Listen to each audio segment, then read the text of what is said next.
त्रिदलं त्रिगुणाकारं त्रिनेत्रं च त्रियायुधं त्रिजन्म पापसंहारम् एकबिल्वं शिवार्पणम्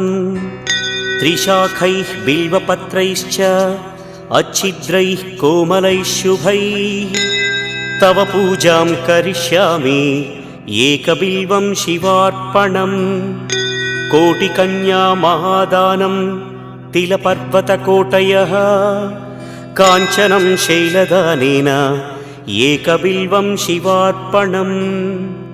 काशीक्षेत्रनिवासं च कालभैरवदर्शनं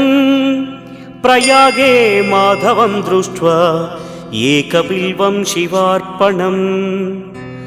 इन्दुवारे व्रतं स्थित्वा निराहारो महेश्वर